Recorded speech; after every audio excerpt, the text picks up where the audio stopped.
check the mic. 1, 2. The 6 God train comes through.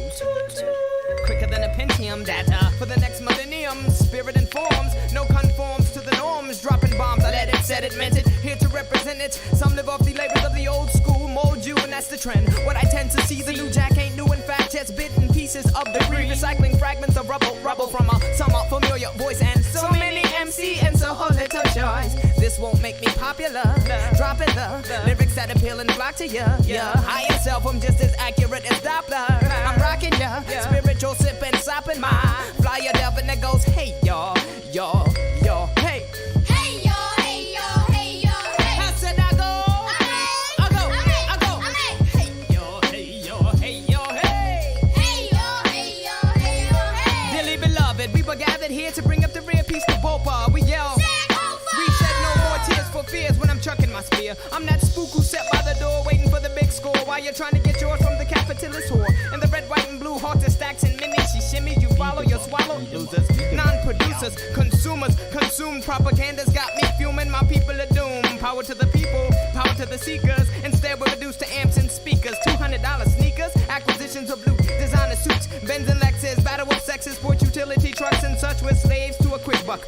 We run amok. How far can we run when we're stuck? The race is won by wisdom, not muscle. Still we all struggle. Should we excuse the hustle for instant gratification, perpetuation of cultural mutilation? Y'all, y'all, y'all, hey. Hey y'all, hey y'all, hey y'all, hey. I go. I go.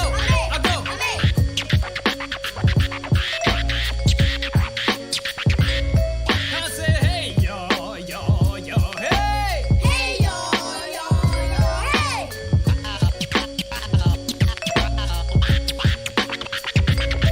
We should be reaching for Orion. Instead, we have a love affair with dying. Getting drunk till we fold and dole till we blowed. Does the superficial high suffice for the lows? No time for idle. Introspection and life lessons are everyone's Quran, Torah, Bible. Gluttonous eats, defeats the true purpose of eats. The temple falls off from foreign chemicals, toxins, and meats. You call food enriched when it's stripped of nutrients and bleach. I'm not meant to be reached when flesh-tone band-aids are peach. Every native/European contract was breached. What will Ebonics do for the disenfranchised? Mumia gets no justice cause Mumia is despised. Reverse discrimination versus racism will never be tied. English, the bastard language of the not-so-civilized. The gift of spliced tongues is what the Western language gives. So isn't broken English like a double negative? Yo, yo, hey. Hey y'all, hey y'all, hey y'all, hey. I go. I go.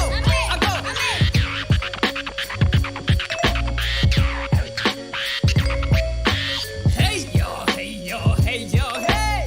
Hey y'all, hey y'all, hey y'all, hey. Hey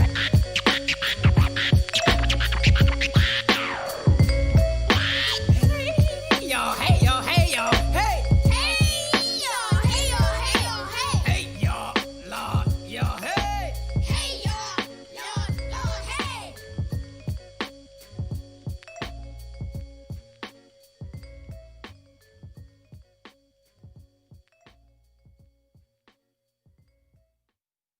Myth, interpreted as it was later on in history, led to profound conceptions of the woman as inferior, and sometimes in some civilizations as essentially evil. So she's supposed to be the great seductress, the weaker kind, etc. This was not the case in the African mythology. So that you already had a divine myth which gave a basis. It was a sort of bedrock for a reality that could give the woman greater freedom and power. It is not an accident, therefore, that many of the goddesses of the Europeans were black. They could have chosen their own women. They chose some of their own women, but the most important goddesses were black.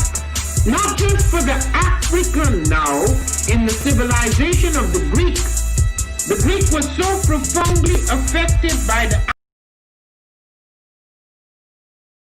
Africans that the goddess of chastity was a black woman, Artemis. The goddess of wisdom was a black woman, Minerva. The goddess of beauty was a black woman, Diana.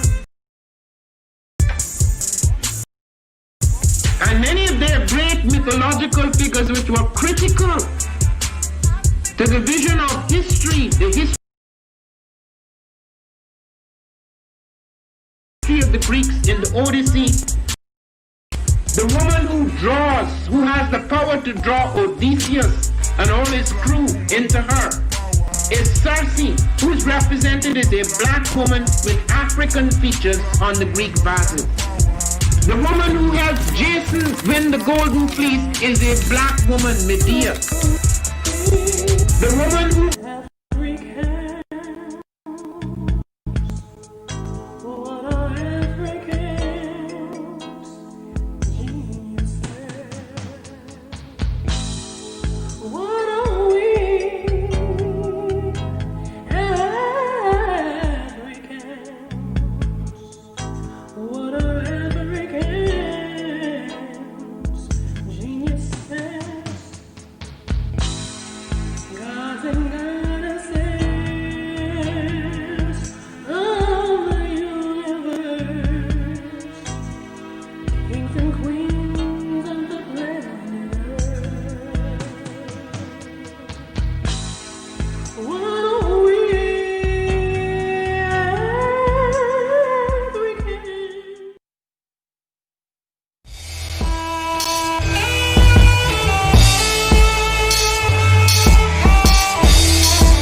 he's talking to the higher powers, I guess the government, about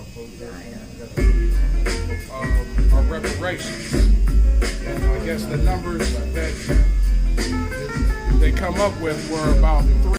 Name is Saul, here in Ngozi, Northern Light Shopping Center. You want more than just a nice cut? Good conversation, good vibe, good music. Come see me at 3512 Cleveland.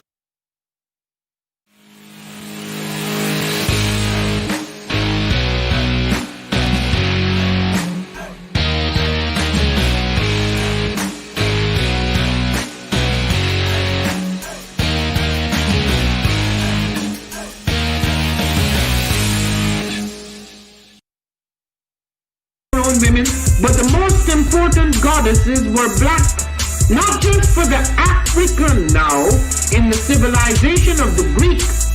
The Greek was so profoundly affected by the Africans that the goddess of chastity was a black woman, Artemis. The goddess of wisdom was a black woman, Minerva.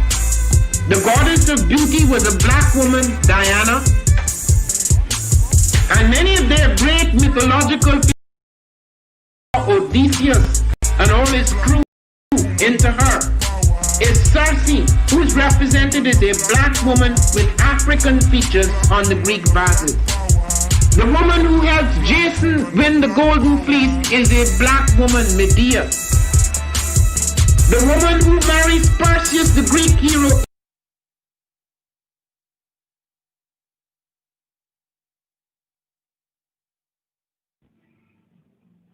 The African Heritage Diet consists of 6 lessons. Lessons where we reach back to our African heritage to find culturally appropriate health and wellness practices that help us to move forward as a people that are whole in mind, body, and spirit. Lesson 1 is herbs and spices. Lesson 2 are greens. Greens is the widest part in the base of the African Heritage Diet food pyramid. So many greens should be consumed. And as you move up the pyramid, those are the things that you consume in lesser proportionate amounts. Whole grains, lesson 3. Beans and rice, lesson 4. Tubers and mashes, lesson 5. Lesson 6. Fruits, vegetables, and a healthy lifestyle.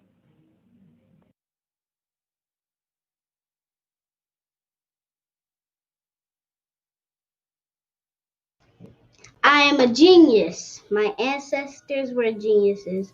My ancestors have made me a genius in all that I think, say, and do. I must declare myself a genius. I am a genius. Whenever I am myself, I practice my geniusness and do great things.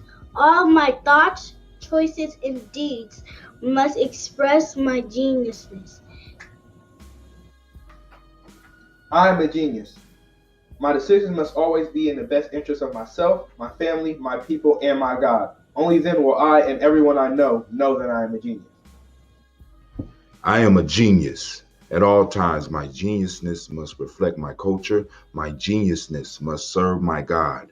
My geniusness must make me be one in love and harmony with my family. My geniusness must protect my people. Yes, at all times I must demonstrate excellence because I am a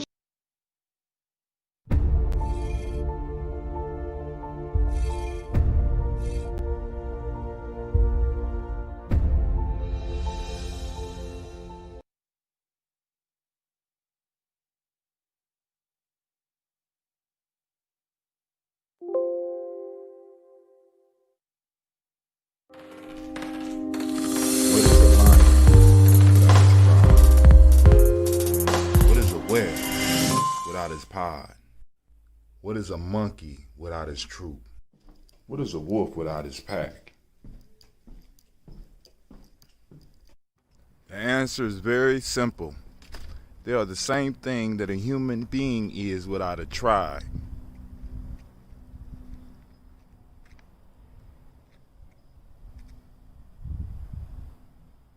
Pray.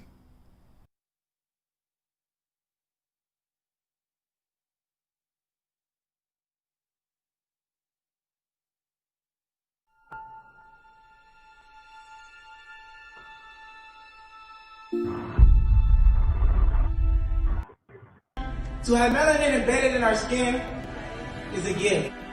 Hold on. Oh my God, when I say too black, you say too strong. Too black, too strong. Hold on.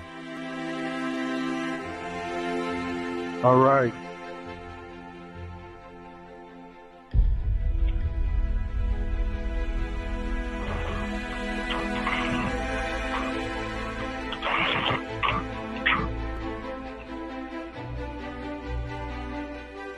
We were born to be great.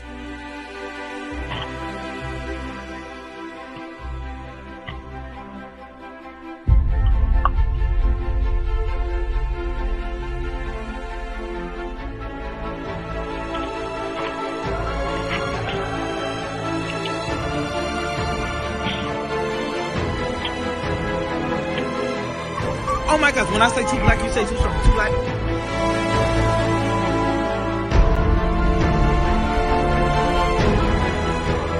Born to be great.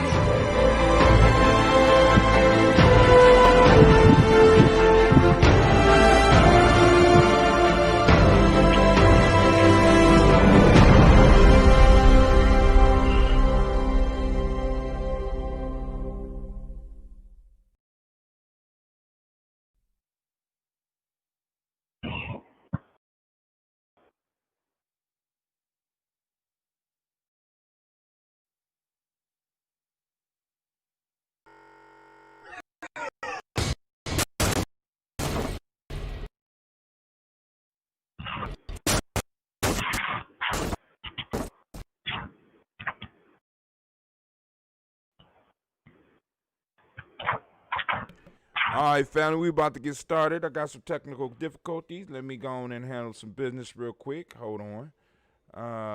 Where we at? New screen.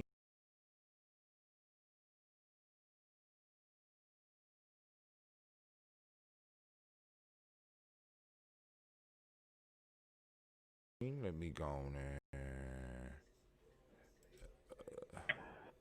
Lord have mercy. So I added a new screen and I have to adjust the order. Let's see if I can fix this. Oh, like that. That won't work. Okay. I got to figure out how to use it. All right. So, all right. Boom. All right, here I come. Here we come. All All right, so family, I want to welcome you here. Yeah, welcome you here to the show today. I want to welcome you to the show today. This is DiGyeTV. This is Brother Hot Tim on Gye-Nyame Journey Media. Messing up on the boards right now, trying to figure out how to get certain things to work, but it ain't working out the way I thought it would. So I'm going to have to go and just build a scene around it. So, but let me see, how can I do that? All right, I don't know. But anyway, family, this is Brother Hot Tim coming at you live and direct.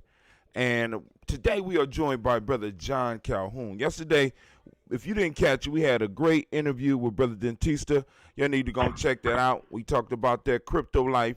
Y'all need to check it out before I go on and take it down, because we are going to put, we're going to build a workshop around that so that we can make sure that the family is aware of what's going on and how we're going to use cryptocurrency in our community. And like I said, we're not talking about just investment, but speaking of investments, Brother John Calhoun is coming.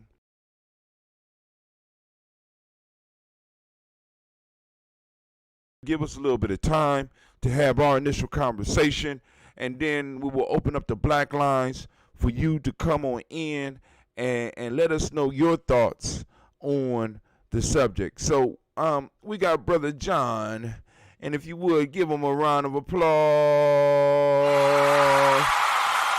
Yeah, that's right. Give it up, don't be shy, give it up, don't be shy, don't you do it, don't be shy, give it up. All right, Brother John, so what is it that you was going to talk about today, my friend? Let me tell you first of all, man, that but then in my time studying the Shango bone, I found out even about the Labambo bone. Mm-hmm. So I mean, but you know, you got to bring it across, because a lot of people don't know what you're talking about. You know, yeah. So you gotta kind of break this down. What's these bones you talking about? So basically, when King Leopold of Belgium, during the genocide of the Congo Free State, his researchers found the Ashango bone, which is sitting in a drawer on the 19th floor at the Museum of Arts and Sciences in Belgium, which it was basically they found a workable mathematical system that was carved into this bone. But the thing is that the mathematical system was approximately 22,000 years old. A mathematical system 22,000 years old. And what does that mean? What does that mean to the people? What should that, I mean, you understand what I'm saying? Wow. Well, according to history, the earliest civilizations would have only been like, if you go and say the Mesopotamia is supposed to be about, what, 10,000 years old? Right. Well, this is 12 years older than that. 12,000 years older than that, and deep in the heart of Africa, nowhere near. Like, more than going across the United States twice. Almost to get to this place from where from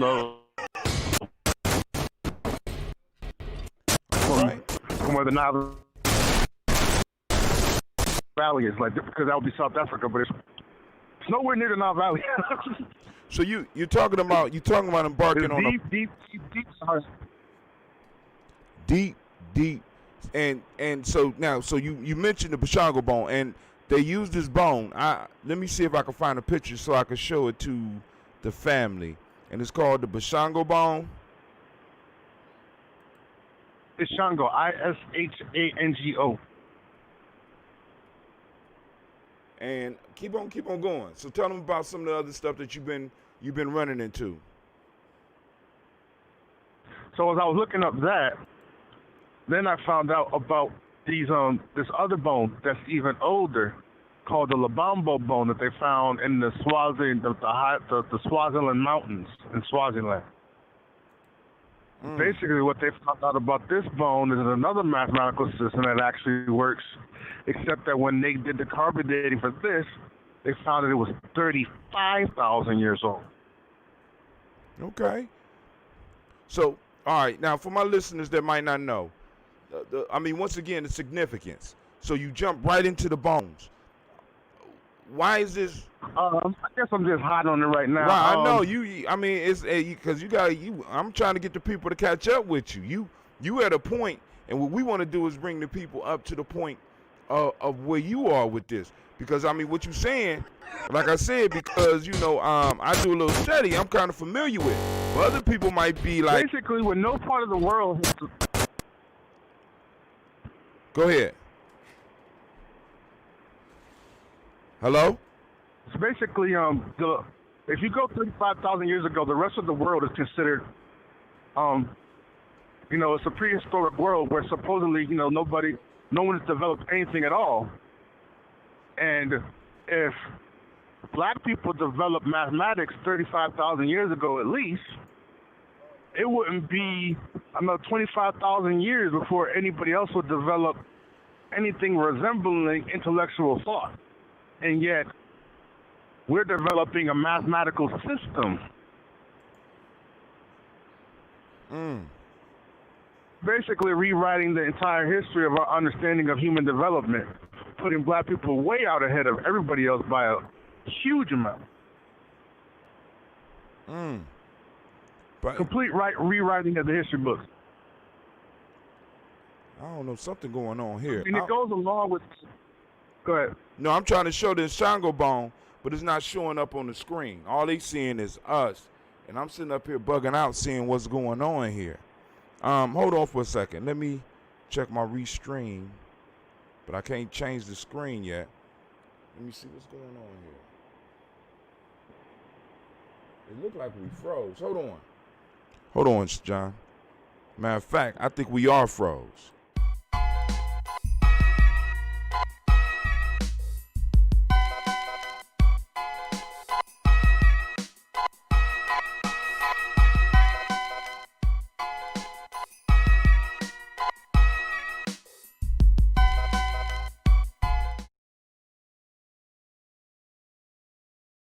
Four, 3, 2, and 1. Where we at?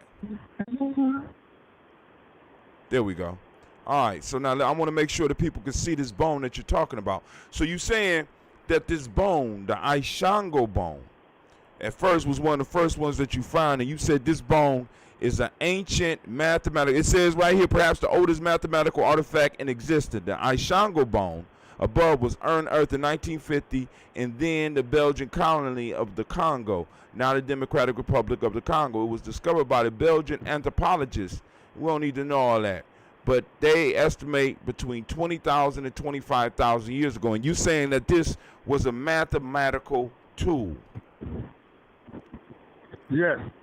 Okay, cool. So now, catch us up. Now we're gonna go back because I'm gonna have to walk. I'm gonna have to walk you through this because you excited. You know what I'm saying? The brother's excited. You know what I'm saying? And I can't blame him for being excited, right? But it's a message from this that you want the people to get. So when you first contacted me about all this stuff, you were talking about a documentary. You want to do a documentary, and you was talking about the importance of architecture. Go ahead, walk us through that first, and then we could get to the Ishango bone and all this other stuff.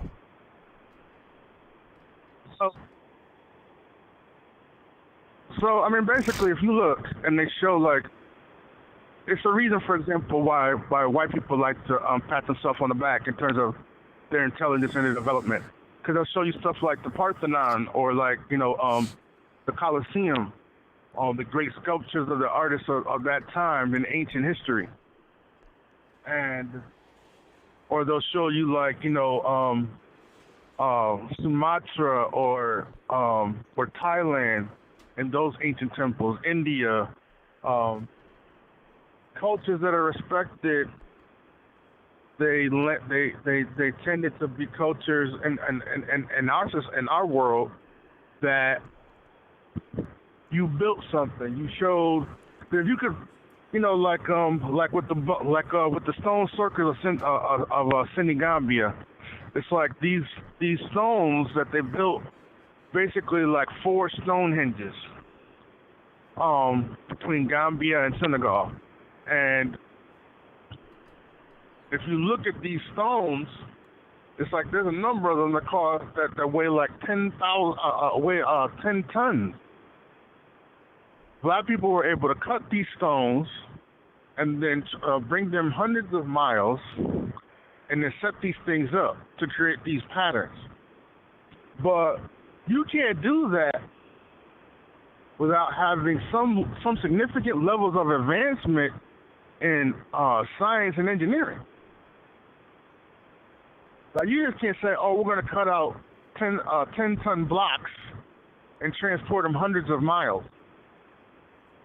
and just do it just because you say you want to. Like, you got to better organize. You got to have, a culture where you can get a tremendous work pool of people that are even compelled to, be a part of this.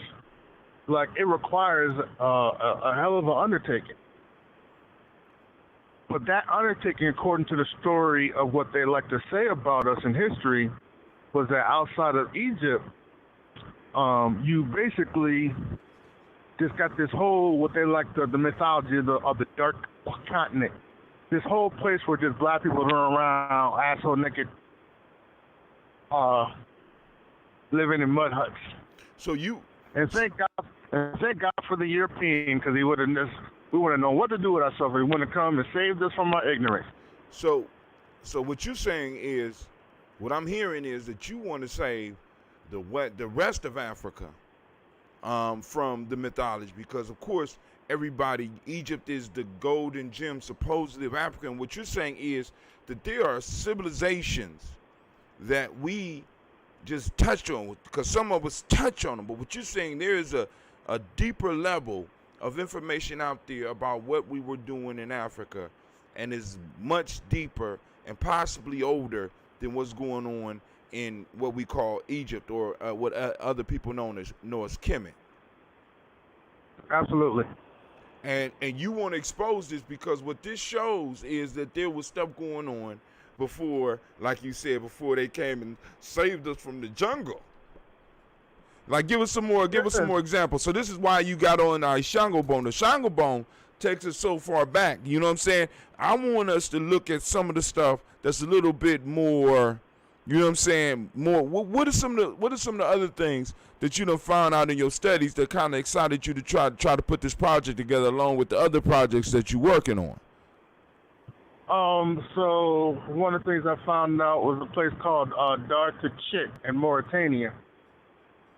And it's a city, a series of cities that was built in West Africa, 3500 BC.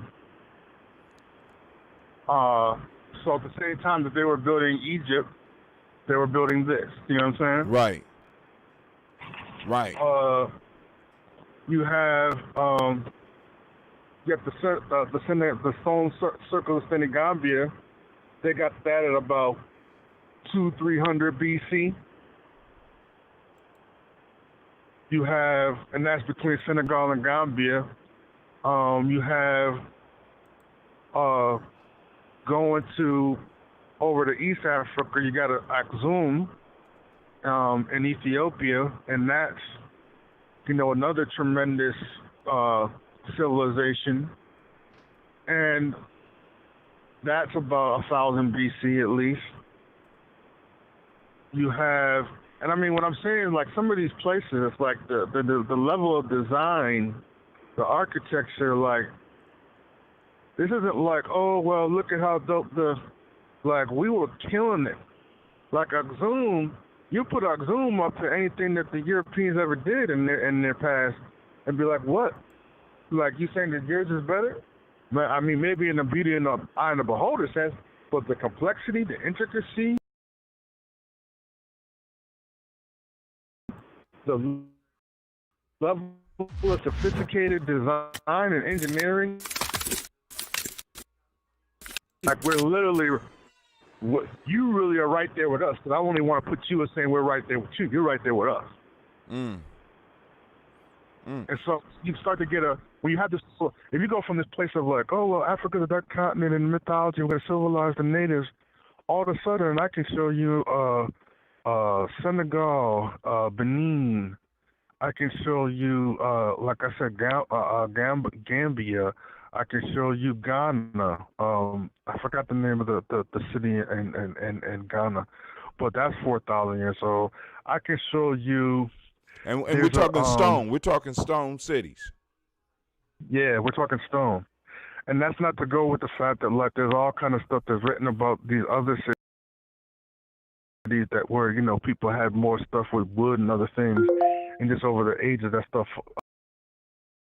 fell apart. So we don't know about other civilizations. Because, for example, there's a culture that's considered one of the oldest cultures on the planet called the Knot culture. And it's like everything I've seen on this suggests that like these people were thriving like 8,000 years ago. They're doing like terracotta and ceramics like 8,000 years ago. Very developed culture, like coming out of Nigeria, kind of in the same similar area to where Nigeria is, but broader. And so all of a sudden you start to ask yourself, well, wait a second. Instead of this whole story that we weren't building stuff, and in fact, like there's a whole bunch of people that have been studying. There's a mystery culture, and I say mystery because there's a huge culture of these fractal circular buildings, which they said the Europeans try to call them cattle crawls, but you can actually see, there's pictures of them where you can see it better, like if you're above ground, but there's these networks of these villages in these kind of geometrical fractal patterns, and they get aged out to anywhere from 3,000 to it's been argued that they could be as old as 30,000 years old because of Africa's most. I mean, I use Stonehenge because Stonehenge is just something that so many people know about, but there's the most substantial one is called Adams Observatory, which obviously a white man put his name on that, which we're going to eventually have to do something about that. But essentially, there's a science called astroarchaeology. Right. So look at something that you built. It's like how they know how old the what's the name is, Stonehenge. Because you can look at like where the stars and celestial bodies align, and you can tell what the intent was by looking at where they were going to align at a particular time. So you can tell that like 4,000 years ago, the sun would have hit at just a slightly different angle. Oh, this is 4,000 years old. You know what I mean? Right. So they did this to Adams Observatory, which is all the way down to South Africa. Like in South Africa, so now you're talking about as far away from Egypt as you can get. But they got this, and they're like, at a minimum, this has to be. Hello? Observing and understanding the movements of stars. Can you hear me? Yeah, I hear you.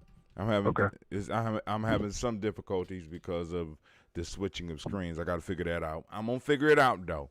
But anyway, so why is this important, man? I mean, it's like, okay, cool. So, cause like we're talking about we're going to have to raise these funds. We're going to have to go on and create this content so that we can make sure that people see this. What is it that you want to do to kind of expose this? Because you just want to make sure that people know that it's bigger than Egypt. Because I feel you on that, because it's like a lot of our research is stuck in East Africa, which kind of leaves us, those of us that descended from West Africa, it's like we got to trace our roots all the way back to Egypt for a touch of greatness, except for every now and then we got supposedly a kingdom that rose here, a kingdom that rose there. What you're saying is that there was civilization there in maybe at the same time, or maybe even before, there was a Kemet.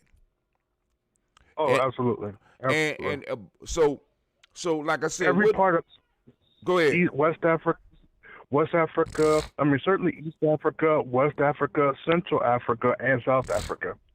Like, there's no region of Africa you can't go to, or I can't bring you to ancient architecture that's more than 2,000 years old.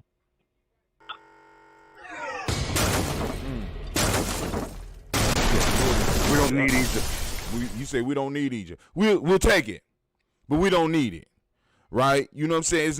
It's not in the sense the only crown in our jewel. It's not only the jewel. It's not the only jewel in our crown. And I think is that what you want to show? Yeah, that's exactly what I want to show. Okay, cool. And how you plan to show this, John? I mean, what do you want to do, man? How you gonna show this, my friend? Well, I mean, the first part about it is that it's got to be a documentary series. Oh, a documentary series. A series? Like how you see it on, like. You can't cover this in a 1 hour show, man. I mean, the thing about it is that, like. You know we ain't got no history, so it should only take about an hour, right?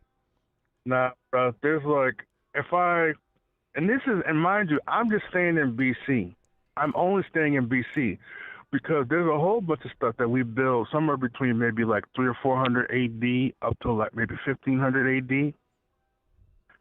And like Urdo in Nigeria, like we built Urdo walls 80 foot tall, 20 feet wide, and 100 miles around in a circle fortification wall. And we built that at 800 AD. You know what I'm saying? Right. At that time, that would have been, Urdo was the biggest city in the world when it was in its thriving point. Mm-hmm. But it wasn't just a city in the world. Like Urdo would have competed with cities that we have right now. Like it was way bigger than anything in the world up until cities that developed like last 100 or 200 years. Like that's how big Urdo was. It was so big, it dwarfed all over cities for 1,000 years. Like a metropolis in Nigeria. You know what I'm saying? Mm-hmm. Now, built about 1,300. When we talk about putting together a documentary, or we talking about just going and collecting pictures, what do you want to do, man? That's what I'm trying to get to. I definitely want to collect pictures. I want to get footage, but I also want to do like some carbon dating.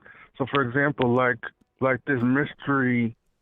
So, like these fractal structures. When I talk about this mystery culture, because no one's given a particular name to it. It's just people have found these structures. But the structures are related. They're labeled. People have them as being as old as like 30,000 years old, but people say that they could be even older than that.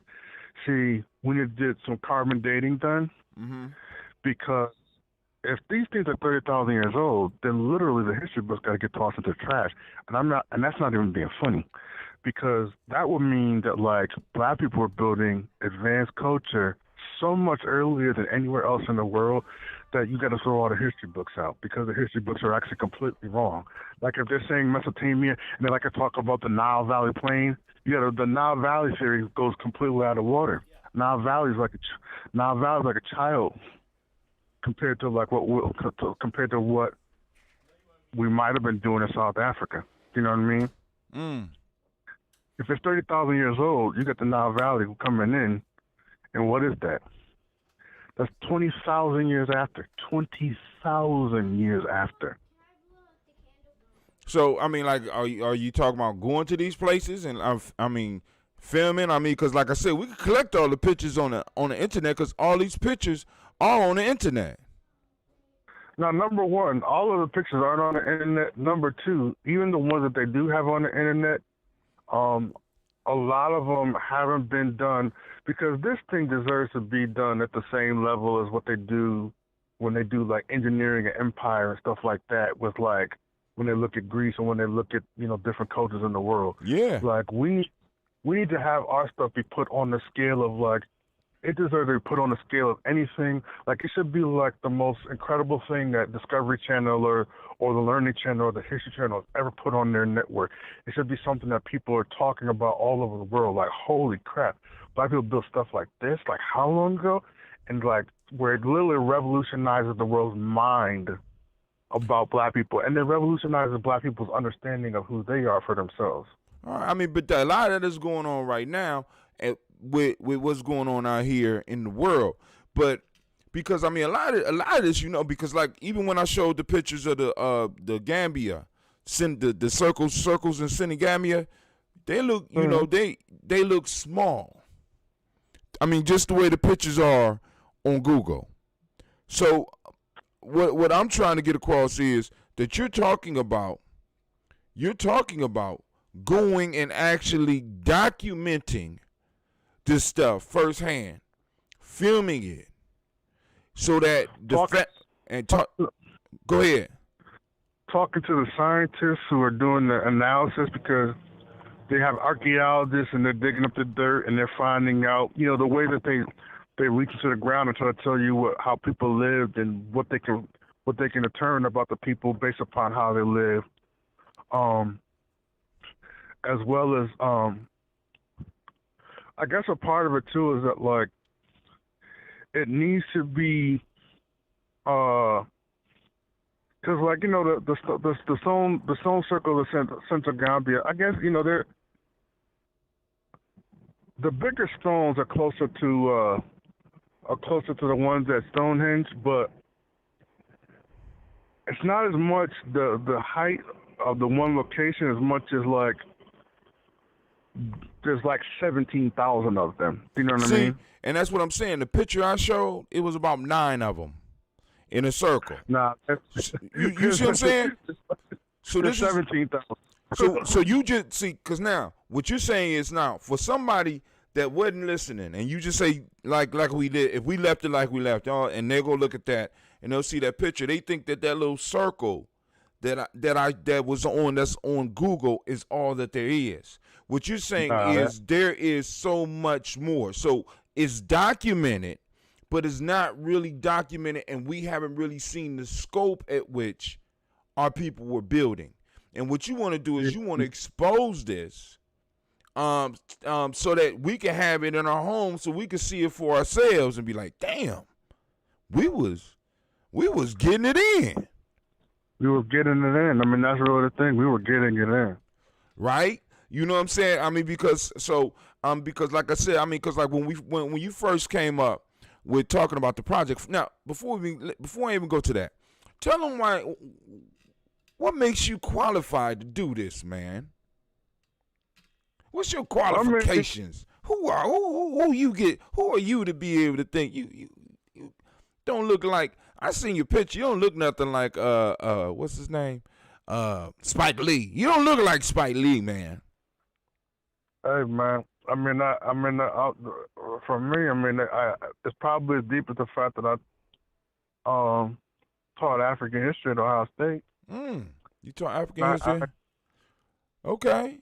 What else? I mean, so I have some, you know, I mean, that's how I started.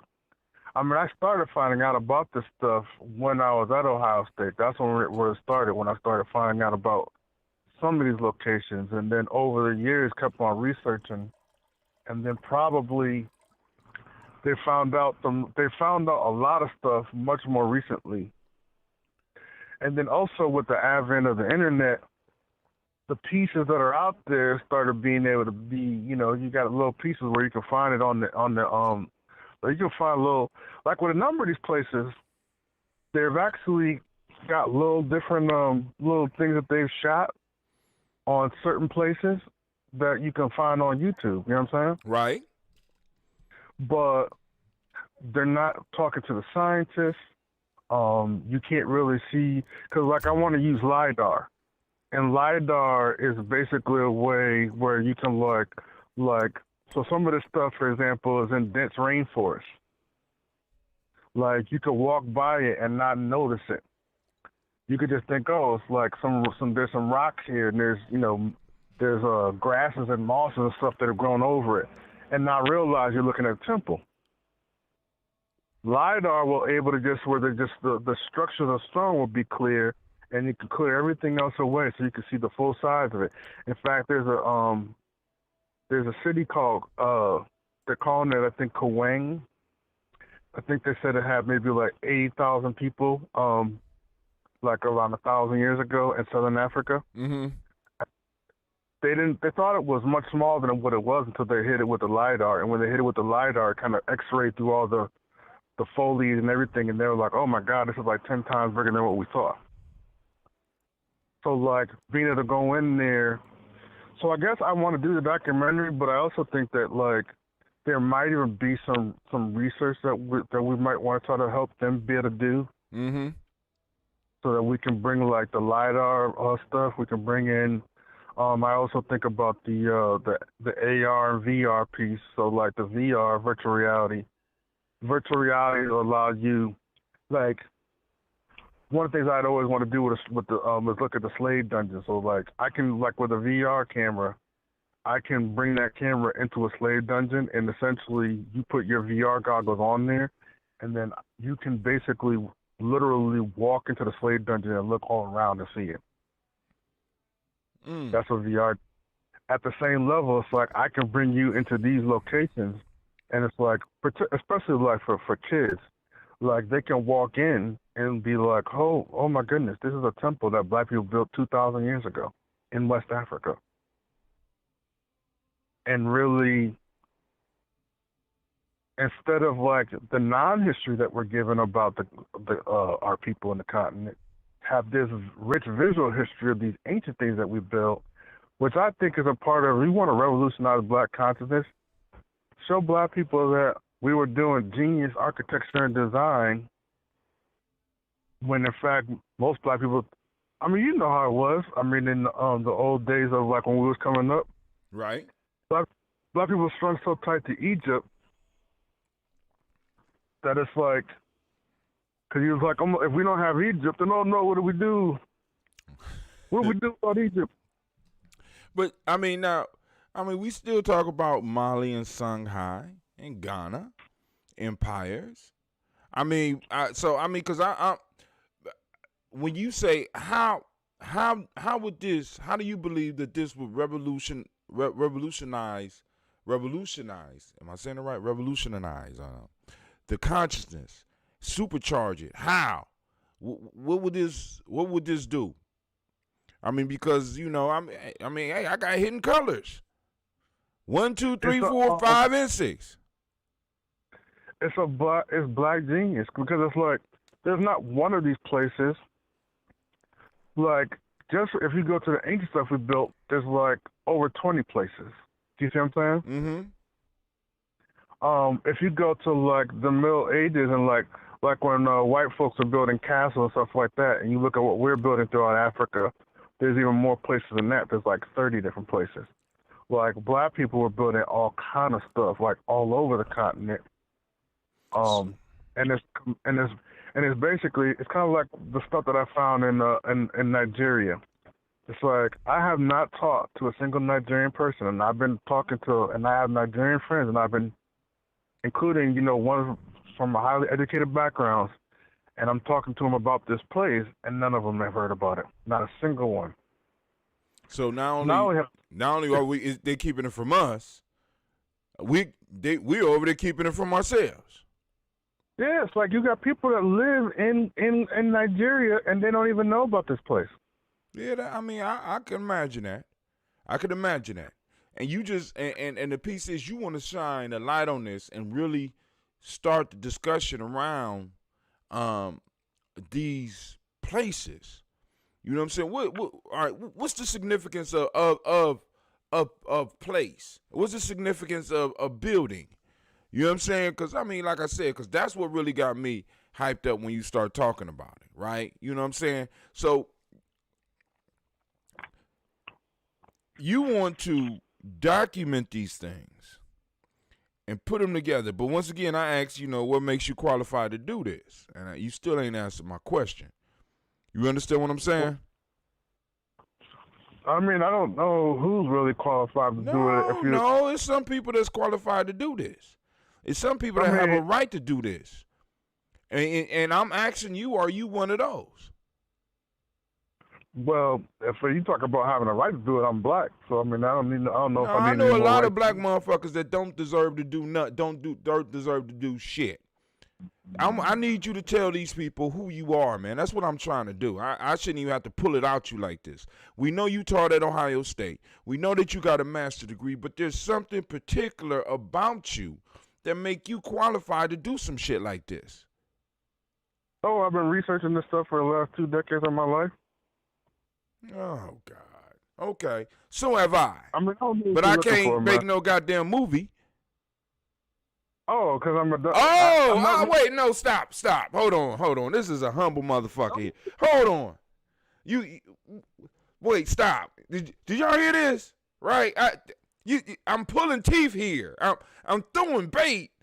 And you know what I'm saying? He like... So go ahead, tell them once again, what makes you qualified to do this type of thing? Then I'm a film?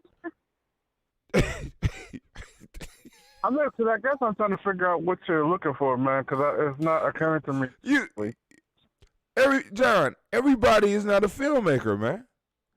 Okay, all right. Well, you a filmmaker. You have films under your belt. You have traveled. Huh? I've made multiple documentary films already. Oh, okay. So you are qualified to do this. You know, because a lot of times, because I want people to understand that what I'm trying to bring here, what we're trying to bring you here, Gye-Nyame Journey, is quality.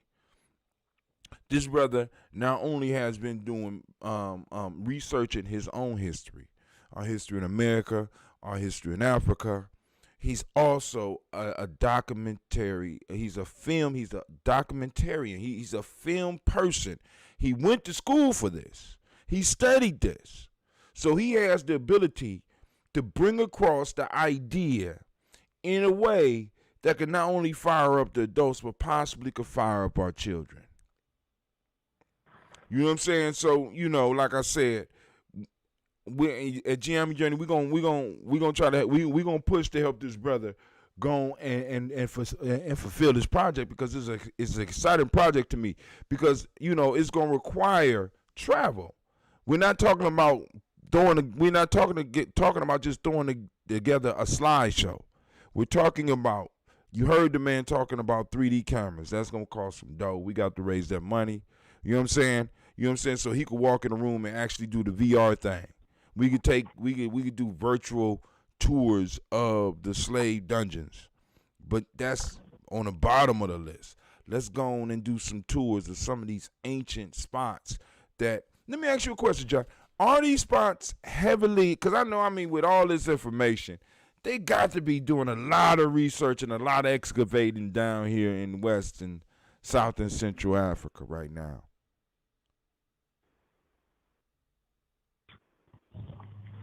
So again now? I said they must be doing a lot of research down there on this stuff right now, because you know they want to make sure everybody know how great we was in the past. It got to be gobs and gobs of researchers out there doing a lot of work on this type of stuff. There are some, but the part of the issue becomes is that they're not known.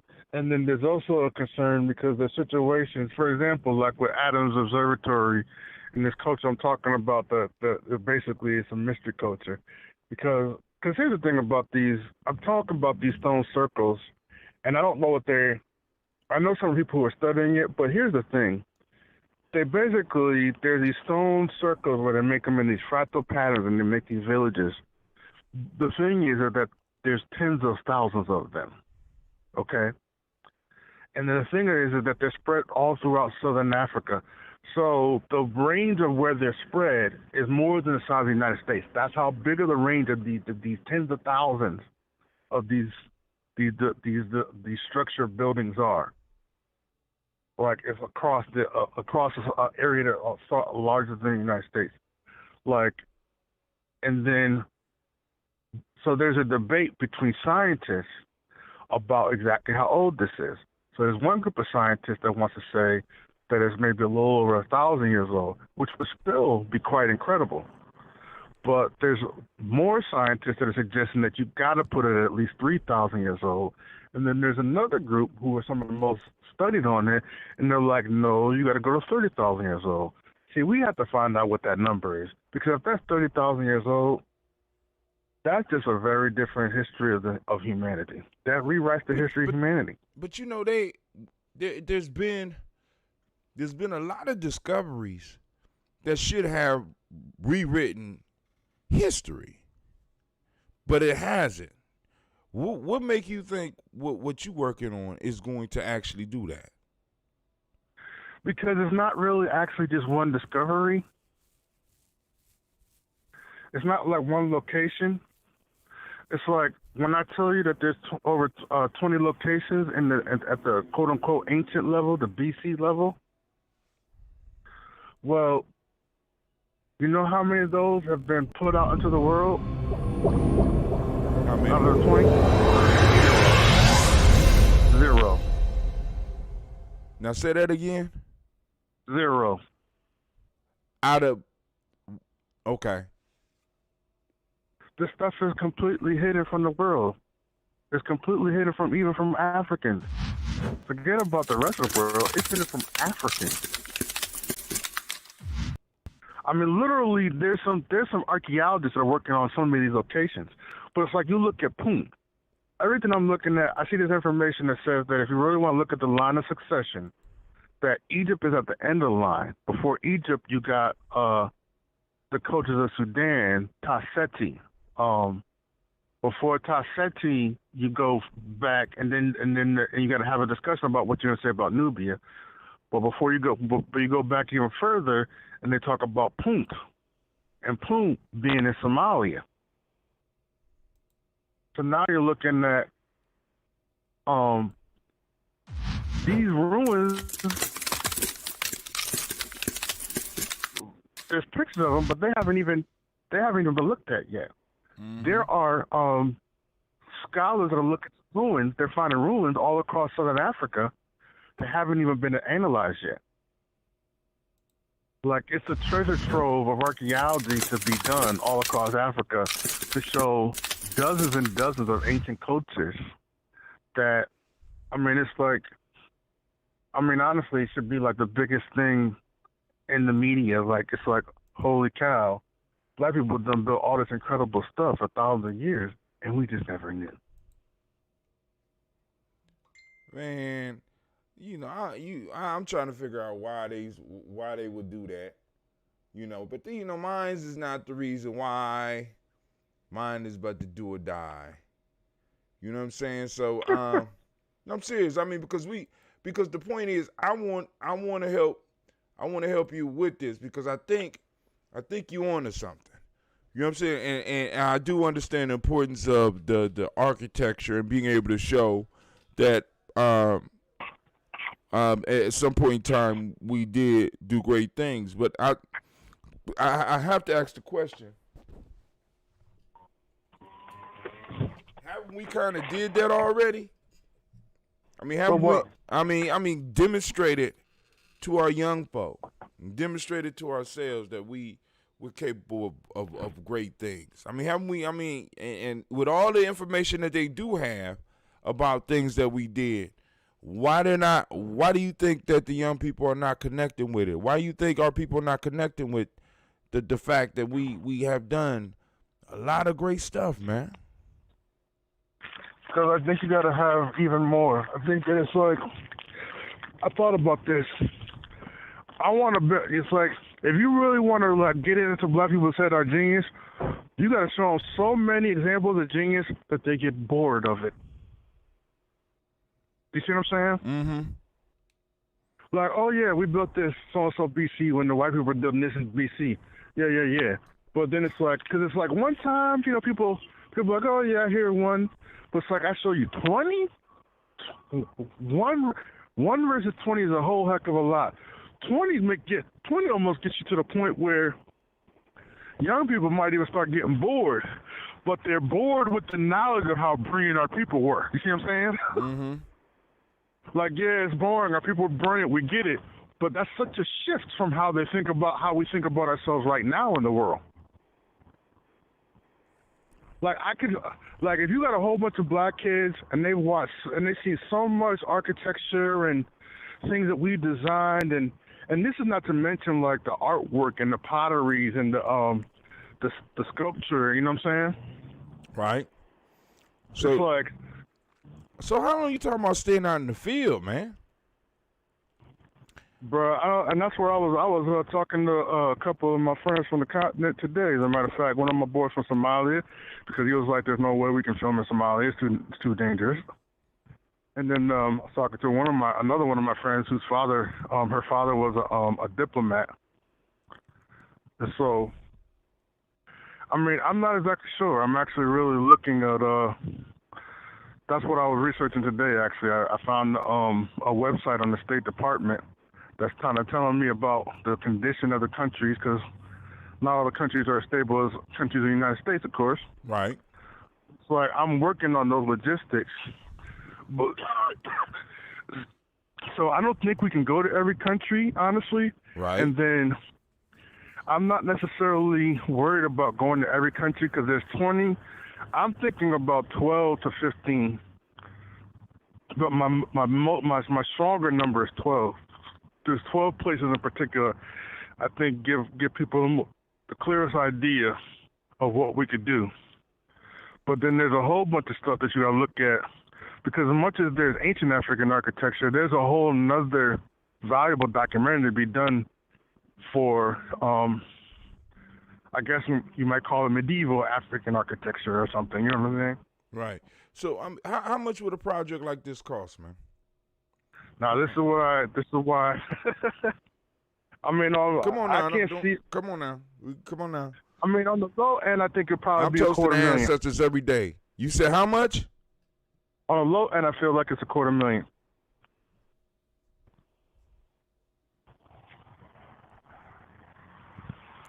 That's what I would say. Because it's like you got to go to Africa, but you're talking about Africa is what? Almost 4 times the size of the United States? Yes.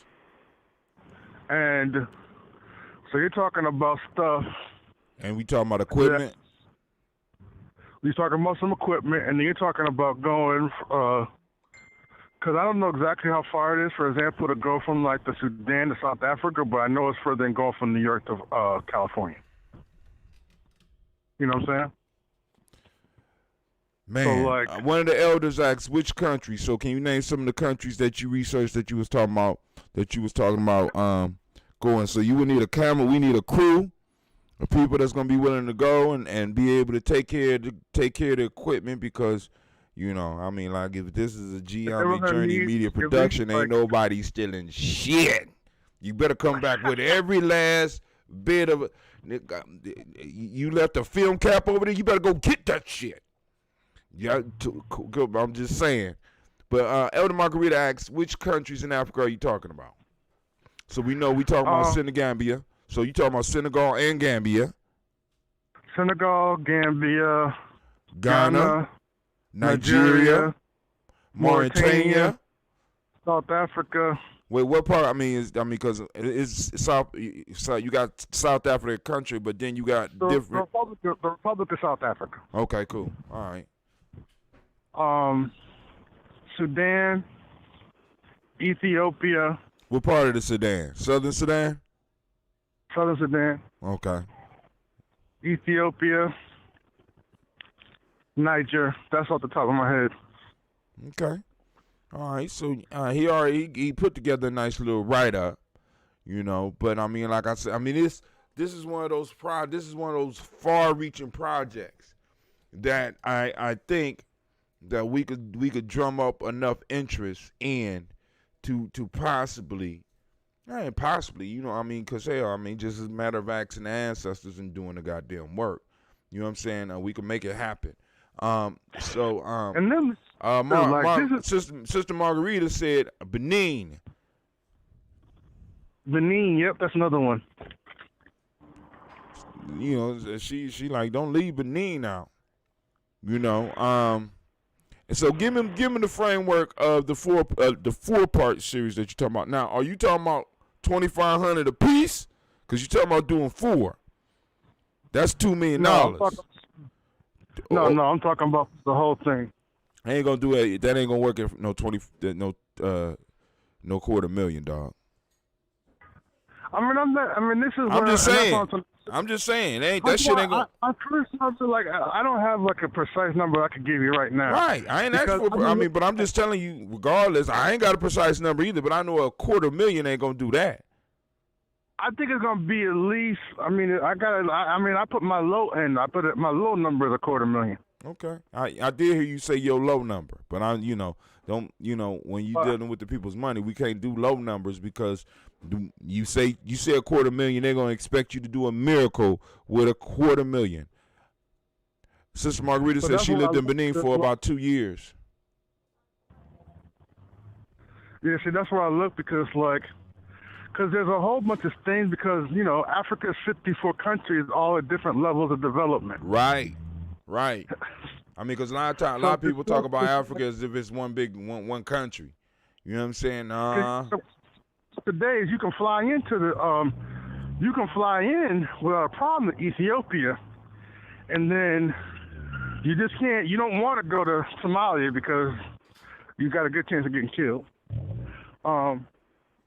But then you're gonna probably have to go by road up to the Sudan. You know what I mean? Right.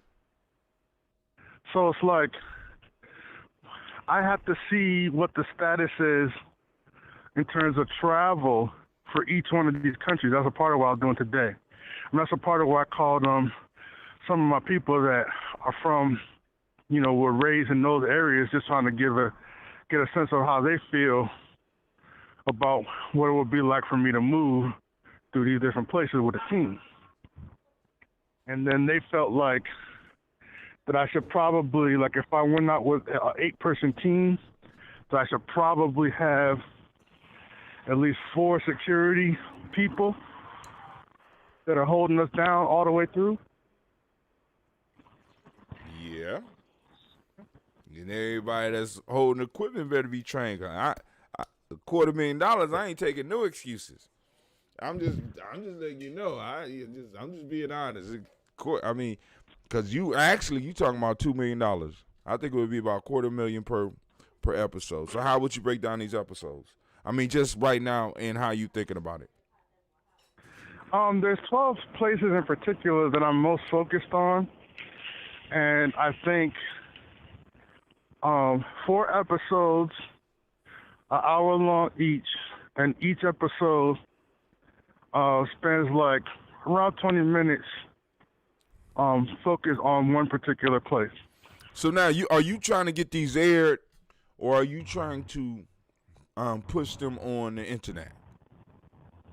Now that's an interesting thing because, for example, the AR and VR, I want that to be very much more about the educational aspect, and that's something where I want to be where, regardless of your age, you can buy some VR goggles and you can take the tour through ancient African architecture, something like that.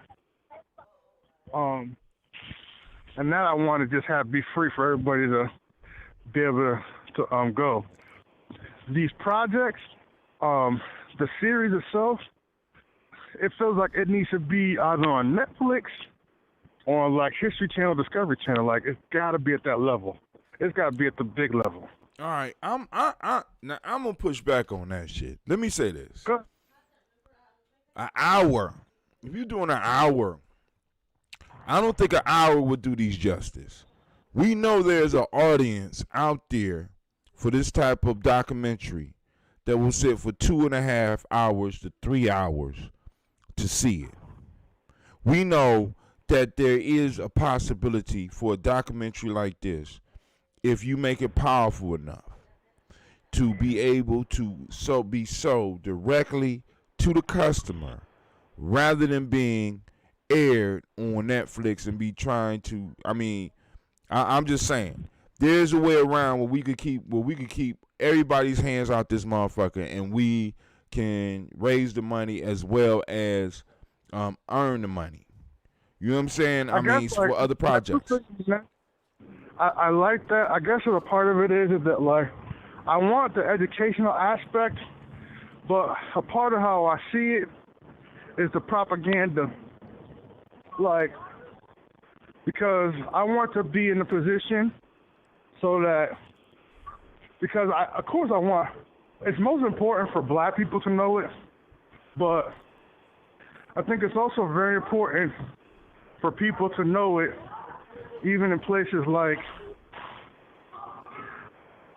some of the places where people don't look too kindly on us in parts of the world. I want them to better see it as well. Do you know what I mean? Right. Hold on. Hold on. Go ahead.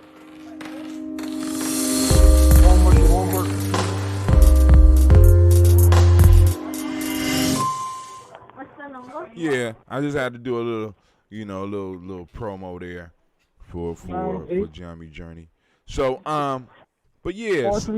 So, 5212. Oh, hold on. John handling the business. Let me go on. So, family, what y'all think? Anybody out there? Anybody want to call in the number? Call in number 614-556-4535. Once again, that number is 614.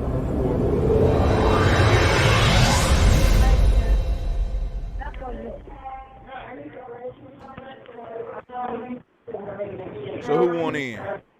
Who want to call in? Talk with Brother John, because I think this is important. I think this is an important piece that we can actually go and build towards and work towards. Like I said, we need a documentary at Gye-Nyame Journey. You know what I'm saying? We really do. We got a professional documentarian. Sound like a documentarian. You know what I'm saying? But anyway, we got a documentarian over here. I don't even know. Is that how you say it? A professional movie maker and shit. Let's put it that way. Right here, you know what I'm saying, at our disposal. And he's a writer. Because we got another project that I'm trying to get him to get finished. But, you know what I'm saying, part of that will move towards helping us be able to do this. But family, spread the word. Anybody got any questions or comments that they want to call in on? Brother John is here to answer them. The number is 614-556-4535. Once again, that number is 614-556-4535. Also, don't forget, at 9 p.m., we will be having Folk Tales for Grown Folks tonight. I'm just going to take me a short break and get back up in here, and we're going to get back to work, because that's how we do it here at Gye-Nyame Journey. I mean, hey, John, I love what I do, man. I really love what I'm doing. I'm trying to make this not only a full-time gig for me, but a full-time gig for other folks like yourself. I mean, because I believe that I'm surrounded by so much talent, and I'm so blessed. And it's just, I would think it would be a crime for me to go to return to the earth and not have help people unleash their genius. Like you. You know what I'm saying? On a project where we could see it all the way through and leave a legacy, not only for our personal children, but for our extended family children. You know, you know what I'm saying? I mean, because like I said, this is one documentary that we could work on. There's no reason why G&J Media can't be working on several documentaries at the same time. So family, what y'all think? Some of y'all out there, I seen some of y'all out there, so don't be shy. Once again, call in number 614-556-4535. If there's no questions, no comments, you can also post something up on the timeline. Let us know what you think. Should this be a yay or a nay on the project? Should we try to raise funds? You know what I'm saying? Or you still waiting for Brother John to finish his other book? Because you still owe us another goddamn book, Brother John. I'm just letting you know. So before we proceed with the with the documentary, we need to go and get this other book because, and actually, family, this fits in with his other project because he talks about frames, and I think one of the things that he's trying to do with this documentary is to help us build a healthier frame of how we see ourselves. That is exactly the reason why I want to do this project. I realized that, like, because you might, there's certain people like me and you, and we can feel it in ourselves. We can feel the power of who we are in ourselves. But so many of our own people, like, that's a struggle for them. And a part of I know what helped you is what helped me is, like, you start studying what your people did. And even in the limited stuff that I had seen, like of Timbuktu and Mali and Songhai, that helped me to develop my sense of self. I was like, okay, we're developing these things. But when I look, it was like at Ohio State. It's like, I was teaching this stuff at Ohio State. Quite frankly, the white kids were much more into it than the brothers. That's just real talk. Like, Don't I remember say it ain't so. Say it ain't so. Like them sitting there asking all these poignant questions and fascinated, and that do fuck you up, don't it? When it messes you up. You be like, unbelievable. Ain't supposed to be the reverse. That's literally what I thought. Unbelievable. But that's like another reason why I asked you. Because a lot of our folks have been that ain't working right. That ain't how that should be. Hold on. Well, I mean, no, I ain't talking about you. I'm talking about my scene change. My scene change was all wrong. But go ahead. I'm listening. Because like you do the films right now, and I'm sitting up here trying to figure out how to do this these transitions on my show, and it's taking too long. But look at the Black Inventors, because one of the other projects I want to do, the Black Inventors, it's like one story. We lost all our stories. So one of the things I always think about when I saw Hidden Figures, I remember asking my mother before, and I still think about it every single day, and I was thinking about the fact that when I asked her, I said, Mom, did anybody in your world, because my mother was watching when we launched men out into space. And she was like, the whole world was watching. It was the biggest thing in the world. And yet they didn't tell people that the mathematical mind of the black women was a central resource that allowed us to get to outer space, allowed us to get to the moon. Like, they didn't let us have that story. Think about, and I asked my mother, I said, imagine during the time of racisms and hates, and you're a young girl, and all of a sudden, you hear about Calhoun Johnson, and you hear about these black women who are like the leading mathematicians at NASA. You realize, wow, black genius helped us get to the moon. It's like, yeah, you feel good, but you know what some of the white people have said. But don't just talk about it. You'll feel good. It's like that doesn't just reframe black people. That reframes the planet. Like all of a sudden, black people realize, wow, black intelligence helped people get to the moon. Like the whole world will be different just from that alone. Except for the fact that that's not the only story that we have of our intelligence in terms of. I hear you, man. But some of the motherfuckers back there would tip right now, man. They would have been like, we ain't going to the moon. We're not going to the moon. If you're going to tell the people that, huh? You say what? So damn next.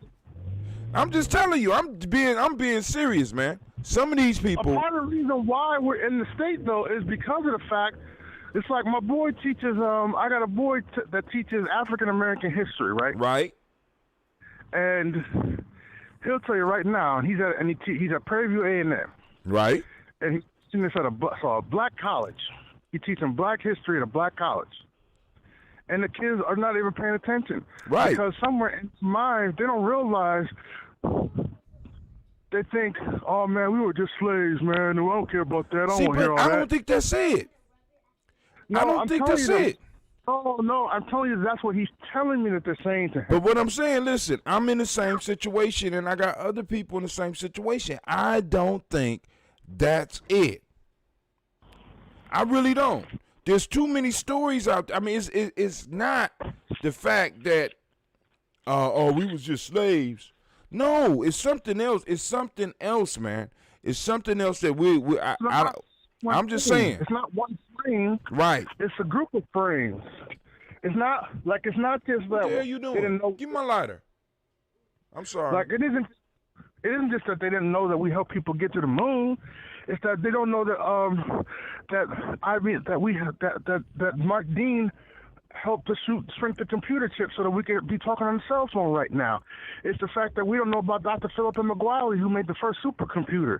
Like, it's the fact that we don't realize that a black man was doing heart transplants for a year before anybody else. It's the fact that it's like we're not missing one story. There's hundreds of stories, and by the time you get through all those stories, you got a whole different frame of black people know what we got right now. We don't not know one thing about ourselves. We know very little about ourselves. Like, that's why I talk about like the whole thing with the black inventors, because I look at that as another important project. Because we didn't invent a couple things. We invented crazy stuff. And so much crazy stuff that we invented, it literally tells an entire different case about who black people are. We don't know about Reconstruction. How many people realize that black people became millionaires after, black people were millionaires 10 years after slavery? How many people know about that? Not a lot. Not a lot. We were doing. That should be that. Maybe that might be the documentary we need to lead up to, before we move up over to the whole African architecture piece, because I think that would be something that will be doable for a little bit less money. But I mean, like I said, we could push big. But see, what I'm saying is, I hear you. I'm not arguing the point, but like you said, there's something missing, and I don't just think that we think that we were slaves. Yeah, because a lot of my kids got very high self-esteem, low test scores. I don't understand it. I have never ran into such, in some cases, brilliant idiots. I have never ran into so many, and you know what I'm saying. And it's like they know they know more than we ever had. They got possibly, you know what I'm saying. But what I'm thinking, I'm thinking is more of a power vacuum for me. I'm thinking it's more of a power vacuum because I know that our children are exposed to our history. They hear it. Not nearly like. I mean, you're at a very unique school. Like, I know from myself, most of the people, like when I'm telling people right now about this project, for example, in our age range, man, like most people I went to school with, including myself, Black history was three pages in the history book in high school. You know what I'm saying? Yes, it was. You lucky you had 3. Two of mine was tore out. So it's like there was already like the only reason why I knew more is I happened to have a mother that was in the civil rights movement, so she could bear witness to me things from her actual experience. You know what I'm saying? Right. But I'm telling you this because I think, and I mean, don't get me wrong, because I also think, I mean, so part of it is definitely the frames, but then the other part becomes, that's where I get into like my book, because it's like, what kind of habits do you have? It's like, what are your habits of body? What are your habits of mind? What are your habits of thought? because this is the other place where I think we don't have, like, for example, I saw this when I was a teacher at Ohio State. Or an instructor rather. When I was at Ohio State, like, I could see the kids, like, they hadn't developed good study habits. Right. Like, they weren't less smart than the white kids, but the white kids had gone to, like, I went to a very good high school, and one of the things that my high school did was they were very serious about two particular things, which is teaching us how to be able to organize ourselves to study and take notes, and the ability to write a coherent essay. When I was at Ohio State, I'm going to tell you that, like, 95% of black kids could not write an essay. Like, if you had to write an essay that was going to get graded on, like, quality of essay, like, what they'll do, like, with James doesn't, like, I've seen my boys test, like, at the and this is a black college in the South. These kids can't write an essay. In fact, they don't know how to write a sentence. What he does is that he'll grade on a kind of curve where it's like, if it seems like you have the right words in there and certain concepts, he'll read between the lines and be like, okay, you really did the study. You know what I mean? Right. But they actually can't write an essay. Like, I watched it. Like, they couldn't write it. They don't even really know how to write a sentence.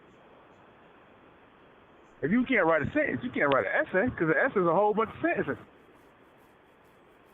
These are college kids that can't write a sentence. I saw a similar thing at Ohio State. The kids couldn't write a sentence. What are your study habits? What are your learning habits? That should be the documentary too. But hey, you got. I mean, it's so much. It's so much. You know, and but go ahead. I'm just. We have to kind of rebuild a whole new culture, structure of consciousness and thinking, and like we gotta, like, there's not a lot that we have right now that needs to stay, honestly. Like, we need to really revolutionize. Like, they talk about the American Revolution. I'm like, we need to have a complete revolution of ourselves as humans. We got to revolutionize our own neighborhoods. I mean, I was going through this the other day, and I just saw so much of them. It was so dirty, bro. I'm sorry, go ahead. Like, Germantown, bro.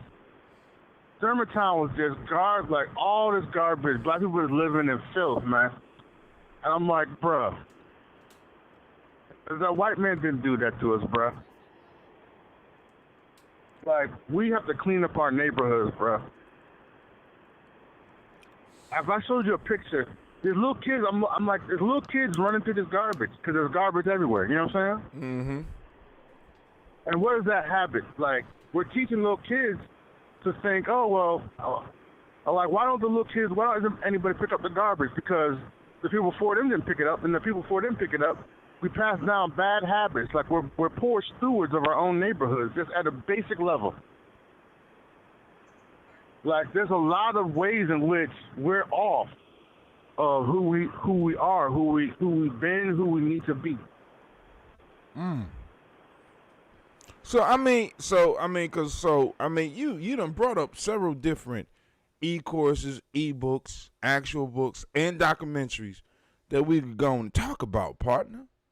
You know what I'm saying? So, you know, you before you come and sign on to the team, we got to decide on what position you going to play. You know what I'm saying? Is it going to be the international filmmaker, the local filmmaker, or the habit guru? I mean, you got a lot of hats that you wear, man. A whole lot, because we went from African architecture all the way to us living in dirty-ass neighborhoods. But I mean, because it's like, black people in Africa, like, if you read about these ways that we live, we have these beautiful, elegantly designed villages. Like, we didn't have our shit all raggedy. Like, for 1,000 years we didn't do that stuff. Like, but for those thousands of years, we owned that shit. But when the ghetto, even the crime, the dirtiness of the ghetto right now, that doesn't really happen until the 70s. Right. I mean, that's when. Go ahead. Saying black people never had this shit all raggedy in the 60s. I saw pictures of the infamous Corbini Green in Chicago. Black people had gardens. They had plants. It looked like just black people had this stuff looking beautiful. They didn't have a lot, but what they had, they made something beautiful out of it. Oh yeah. So that was Corbini. So maybe that need to be investigated. The investigation. What happened? What started happening in the 70s? Forward. I mean, because there is like a shift. You know what I'm saying? I mean, there's a total shift for us with our age grade coming in, because that's our time, John. That's when we came in. Here goes the two shifts. I think the first shift happens, and I think this is a documentary got to be done. But the first shift happens. Wait, should it be done? Wait, before you say it, should it be done before the African architecture, or should it be done after the African architecture? I don't know when the order is. In fact, there could be discussions about the order things. But don't leave that shit to me, because I'll tell you exactly which one I think should come first. But go ahead. Well, here's the thing, though. 1919, you know about this, the Red Summer. Because I'm going to argue to you that, like, black people don't get messed up by slavery to the degree that everybody want to say we did. I can only say this because I this is something that I really know about. And black people, right after slavery, we start building businesses. We start building these groups where we're like, I think they're called spendthrift organizations, where we're like pooling our resources together financially and, you know, doing business and all this different type of stuff. We start all kind of companies. We're inventing stuff. We're getting patents left and right. This is all happening with 10 years of slavery. We're building banks. We got churches. We start building schools not that further on. You know what I'm saying? Like colleges. Black people building colleges. You see what I'm saying? Mm-hmm. So, like, when is the last time that black people built a college? We built a whole bunch of them. You know what I'm saying? I say all this because right after slavery, and then you know the fact that we came out of slavery, and we were the most skilled workers. Can I get a large class lemonade light? That's it. I know you're not talking about trifleness driving through the Wendy's drive-through window. Oh my God! You eating the white girl's burger? But I'm out here in the, you know. I understand. Pull around, get your burger. Go ahead. But so I was saying that we're building all this stuff right after slavery. Like, you thinking, oh, black people broke down in the trauma. Then why are we millionaires? Why 20 years after slavery are white people building up organizations to try to harass black people because they're already getting outpaced, because black people are having better businesses, because black people are more skilled workers, and white people are already feeling like, man, we got to try to do something about these black people because they're beating us. They're beating us economically, and they can't handle that. Their ego can't handle it. And then their wallets looking kind of tight because, me and John and Hatem could fix it, or White Charlie and the boy could fix it. John and Hatem really know what they're doing, though. Let's go to John and Hatem. Like, that's what was going on, man. We were killing them. So if we were this group of people that were so scarred from slavery, then how are we doing all this stuff? Like, the problem happens in 1919 because white folks have realized that... I would take it back a little bit farther, but go ahead. If they realize if they don't do something to us, that they're not going to be able to control us much longer. So they're going to have to figure something out, because a little bit further and they're not going to be able to control what we're doing. Because there's not, like, they talk about Black Wall Street. There wasn't one Black Wall Street. There were multiple Black Wall Streets. We talk about that on my show all the time. Yeah, there were multiple places where black people... I mean, actually, this is what's familiar. This would sound kind of like your documentary. The Black Wall, or what they call Black Wall Street, is sort of like the monuments in Africa, because there's a lot of them that have been totally buried and never have been talked about again. It's I mean, like I said, even in Columbus, like if you go to the downtown Columbus Library, at least when it was open, I don't know if they changed, but if you walk up the stairs, they got stairs on the side of the stairs. They got art of pictures of Columbus, of Black Columbus. You know what I'm saying? And you wouldn't even recognize Mount Vernon. I mean, like you said, it's clean, it's busy, it's packed. You know what I'm saying? And this was going on all over the country. But I would challenge you on the Red Summer, dog. You know what I'm saying? I'm just saying. I'm thinking. Let me finish. Go ahead, go finish. So what ends up happening, though, is that you got all this stuff that black people are doing, and black people are millionaires, and we built banks. Like there's over 100 banks.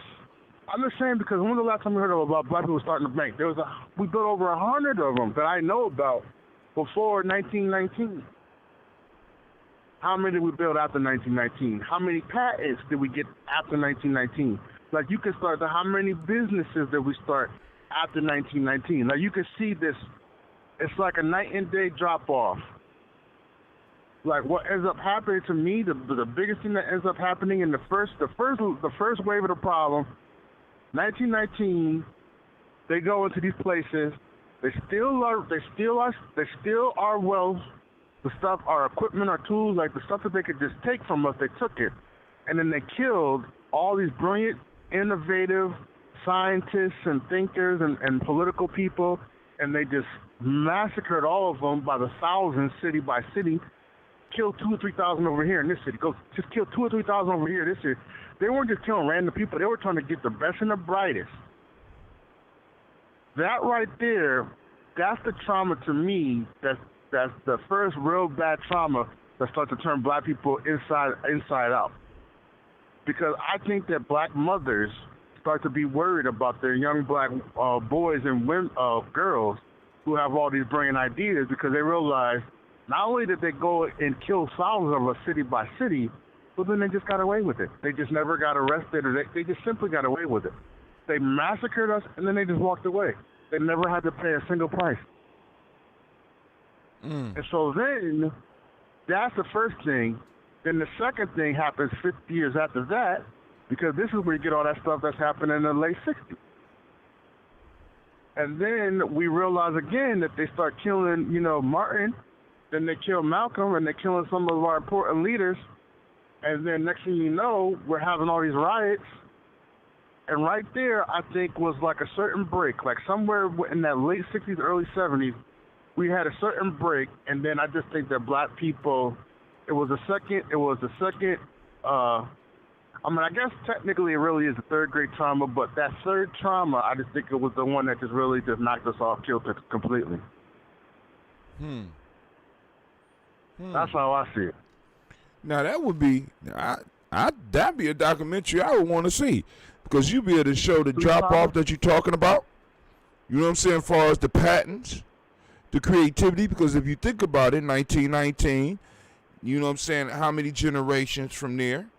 You know what I'm saying? You count the generations, and you might be able to see a progression of the drop off. You know what I'm saying? I mean, that might be a moneymaker there, so that we're going to do, but the whole piece is, we got to document some shit. We got to do something, John. We got to do something, right? I guess I just start at the beginning when I think about it. Like, I want to go back and say, I want to start by saying this is how dope we were in the first place, and then start moving towards the future. That's my thought. I would prefer to go from the fucked up to the fabulous, because because the fucked up is where the news at. You know what I'm saying? Because for me, there's a so what factor with our history. You know what I'm saying? I recognize a so what factor. Brother, by the way, and I get to the so what factor. Brother Kwame said, if you put a brick in water and tell it to swim, and all the bricks that would think bricks aren't worth a damn. So, you can't, a brick ain't designed to swim. And he said we had all the skilled labor. At one point in time, we definitely did. And they formed a lot of the unions and stuff to try to keep us out. And we know this, and this is an important aspect. You know what I'm saying? This is an important aspect. Like only a handful of us know it. Huh? Only a handful of us know it, though. That's the problem. Well, you know, I mean, but I would challenge you on that too. How many white people know their history? Yeah. I mean, really, how many white people really know their history? But see, that's the thing. How does one become indoctrinated? Like, a part of what I think about ancient African architecture is that, like, I was talking to my boy Zoo one day, and I said, I was talking about the type of pillars, the type of columns that the Romans made. And I can't remember any of them right now, but at the time between me and him, we figured out the three main types. It's like when we went to school, they want us to learn about the aqueduct. They want us to learn about the brilliant design and the sophistication and the engineering. Like it was an indoctrination. Like I don't necessarily even think that they were thinking that they were indoctrinating us, but it was definitely an indoctrination. Shit, yeah, I believe that. I believe they know. But go ahead. I mean, because shit, what else is education? Is that education is indoctrination? But go ahead. So we're being indoctrinated into, like, whether or not it was just the fact that it's like, just from reading it and having to study it in high school. I remember me and Zoo, I can't even remember them right now, but at the time, I remember all three of them. And we started laughing. And we're like, man, we learned this stuff like over 30 years ago, and we still got this stuff in our head. And I'm saying that it's like, it might be, it's not even something that you have to necessarily really remember as much as I think that it makes the point to black people, man, white people have built a lot of dope shit. And whether or not you say that black people haven't done shit, it's like, it makes the point that like, man, white people did all this stuff, and then look at this little piddly stuff that they got that we did. And it tells you a story, even if you don't, you make the leap in your mind, well, man, they got more going on than us. Their minds must be more developed than us. They got more intelligence than us. Like, that's how you start to get in your head. That's how you start to get the white man and his brains and his genius in your head. Because you see all the stuff that he did, and you don't have nothing, and in your mind, you don't got nothing that's equivalent. It's not even that white kids are or you don't have the repetition. What you saying is we're missing the repetition of the greatness, like you said, doing it until they get bored with it. We're doing it sporadic, not sporadically, not regular enough so that they can see it. We're not having those conversations with them, and not only they're not hearing it from their parent, even though they might be hearing it from their parents and they might be hearing it during Black History Month, they're not hearing it from the officials in their life, like their pastors, like their teachers that they see every day. Those individuals supposedly empower in their lives. Like, I would go into some of my classes at school, and when they're doing history, they got the lights off. They got the slideshow of the Greek and Roman history and learning about the Spartans and shit. And what you saying is that we have to set up environments where we have that type of intense class, study on our shit. To a point where a motherfucker would be like, I'm bored and fade off into a tizzy, and then 30 years later be sitting around joking with one of his friends about some shit that they learned in class. But it just happened to be black shit. But hear me, they might have learned it 30 years ago. They might not remember the details, but they definitely feel superior though because of it. You see what I'm saying? Man, and I like how you made your voice sound kind of sinister on that shit. That was brilliant. Don't be trying to outdo your voice on my goddamn show. I do the voices here, dude.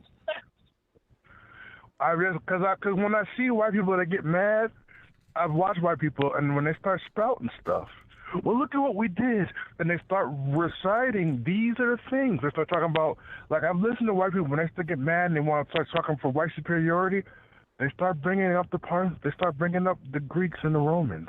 They start bringing up the fact that we went to the moon. Like, whether or not they remember all the details, it don't matter. We did that. It don't matter. Team White did that. Exactly. Like, look at all the stuff that Team White's done. Look at all, and they feel empowered by it. I don't think that necessarily that like black kids have to remember the details about Adams Observatory the way that I do.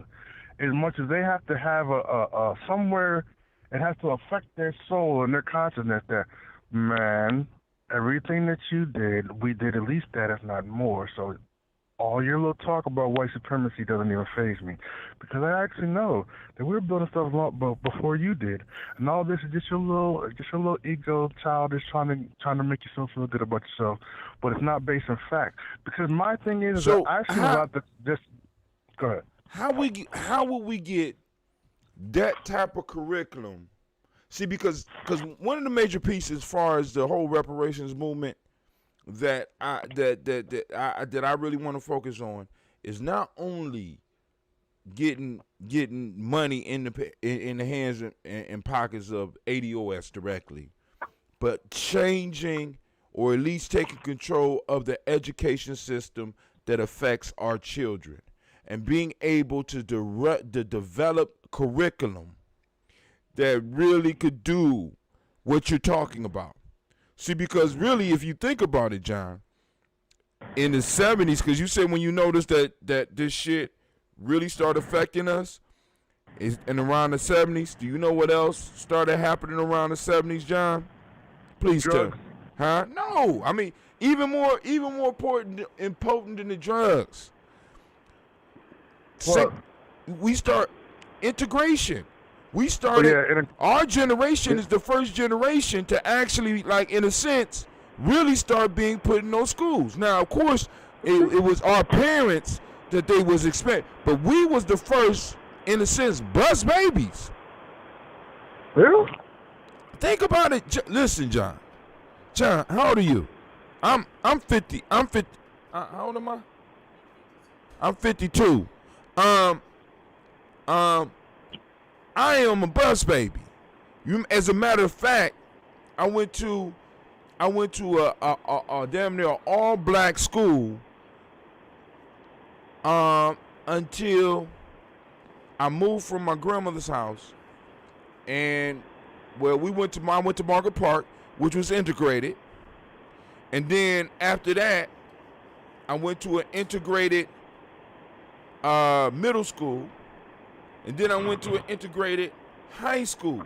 But our generation was the first. And now, because I was going to do a paper in college because the thought hit me in sitting in one of my classes where we had this park called the Sand Pile. And for me, the Sand Pile was a paradise because it was a park that was built right around the time that I was born. And it was basically grass and a sand pit that they put brick structures in and wood structures that you could climb up on, jump down into the sand, roll around in the sand. And, I mean, it was a whole park like this with water. It was like a water park and all this shit. It was free and run around, get free lunch in the summertime. Right? Now, but check this out. I remember growing up being able to go play over at the Sand Pile after I got out of the black school, after I got out of the black neighborhood school. But as we start busting out, you start seeing the Sand Pile start to change. The children wasn't in the communities anymore. We was all being bussed out. And as we was being bussed out, nobody started going to the park. So the sand started getting hard. Because nobody was playing in the damn park no more. The space was open, so now other shit could move in. So you can imagine what started moving in. The broken bottles in the sand now, because nobody is there to make sure that it's safe for the kids anymore. All the children are bussed out. And you can start seeing the whole neighborhood change when the children start being bussed out of the communities. So you got the parents going to work. Now you got an economy where no longer is it one, where it takes one check to support a family, it takes two. All of those generations are getting older and starting to retire. So you got two parents going out to work, you got children leaving the neighborhood, and you got all types of shit happening during the day in the neighborhoods while everybody's out. I'm sorry, but And I'm just saying the war on drugs starts with Richard Nixon. Richard Nixon is the first person to start the war on drugs. And he also was the one that started the black capitalism shit too. A lot of people don't know that too. That was part of his hustle. He started because the war on drugs when he started getting he's squeezing the black men out of the household. Yeah, you know what I'm saying. But I mean, but what I'm saying, I hear because I'm agreeing with all that. But there was all these factors. But a lot of it was that we started. We fell for the illusion that there was a better life for us. I started being programmed, as you probably started being programmed. You gotta escape. You gotta get educated so you can get up out of here. You know what I'm saying? Yeah, no. You know, but they never told us what we knew what get out of here meant, but we never really thought about what get out of here meant. Escape from what? I mean, you know where I live. You know where I used to live on the east side of Columbus, right? You say who? You know where I used to live in Columbus, right? Yes. Like that whole over there, man. It's like as white people started gentrifying that whole area, I was sitting there thinking to myself, I'm looking at all these houses. I'm like, black folks, y'all had the dopest houses in Columbus under your hand, but you thoughtlessly you're kind of having this let's get out of the ghetto thing. Right. It ain't even get out the ghetto, it's get out of us. That was even deeper. We were told that we were supposed to escape who we were. And we bought into the shit. We bought it we bought into it, John, as a group. We weren't trying to move out the ghetto, we was trying to move out of us. We just didn't recognize it. Go ahead. If you're not told your history, your intelligence, your value, this is what happens. You don't not have those questions. You just answer them in your own way. Ooh. They don't. Ooh. Like, I still go back and forth when I think about the thing that this sister said to me when she told me that it's a white man's world and we're just living in it. Like, to me, that is how a lot of black people end up feeling. They're thinking, man, look at white people done built all this stuff for thousands of years. Look at what they did in Rome. Look at what they did in Greece. Look at all the scientists. Look at all the mathematicians. Look at all the writers. Look at all this other type of stuff. And we are just out here in the ghetto with our dirty neighborhoods. Like, I'm talking to black kids that they don't even realize that there was a time when the ghetto wasn't dirty. That the ghetto wasn't, in fact, actually the ghetto. Hold on. We used to have this shit. I'll keep on going. I mean, finish your statement. I just want to read some of the stuff that Brother Kwame is pointing out. He asked something, was Dorian one of them? I don't know if I think he might be mentioning Dorian, Brother Dorian, to something back a while ago. Brother Kwame said, recall my telling you how I want our children to organize their thoughts and presentations. Then we bring up how the Greeks and Romans worshiped the perfect man of Ethiopia, Homer's Iliad and Odyssey. I mean, but and all that could be brought up, but because what I think, because we all are in agreement, but the issue is that John is possibly stating, and I don't want to let me know if I'm misquoting you or twisting what you're saying. We could tell him that, but it's not enough for us to tell him that once. We have to enforce that with a over and over and over again presentation. To where it gets so deep down into them that go ahead. We have to indoctrinate our kids. You got to who? Indoctrinate our kids, yeah. That's what Rites of Passage did, yeah. I mean, not only did Rites of Passage do it, but the culture, the culture is the software for life. Your body is the hardware.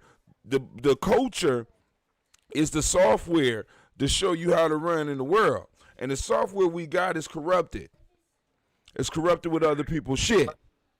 I'll give you a perfect example. I had a friend that I went to school with. There you go, trying to out-example me. But go ahead. I'm just fucking with you. Go ahead. But my boy, his name was Michael Jackson, right? No, it wasn't. He used to catch hell, didn't he? He used to catch hell, didn't he? Go ahead. So people had a little jokes for him, but he was pretty cool though. But Michael Jackson, he actually got 1,500 something on the SAT. And I remember this because he never went to college, and I was like, dude, because he was getting recruited. Because when they saw he got that high on the SAT, colleges was like recruiting him. Right. Major colleges, because they were like, damn, black boy ghetto, over 1,500 SATs, so like diamond in the rough will get him here, he'll excel. He didn't want to leave because he's like, they don't want me there. Like he never wanted to leave home. He never felt comfortable leaving the block. Okay, here goes my whole thing with that. Like, because he felt comfortable at home. Because he doesn't realize that, like, because he looks at Harvard as some place where, how does he belong at Harvard? But Michael Jackson, if he's, like, indoctrinated the way we're talking about, where he realizes... Where you going? There's no history... No, you're not. I'm sorry, go ahead, man. It's real life here at Gye-Nyame Journey. Go ahead. But what if Michael Jackson would have realized that all the incredible things that black people have done in this country, and then known that powerful history that we had in the past, you know what I'm saying? It's like, I feel like that Michael Jackson would have gotten the 1,500 on his SAT and then be like, dude, I'll go to any school I want because I'm a man of the world. It's like, I was making mathematics before people were still living in freaking caves or shit.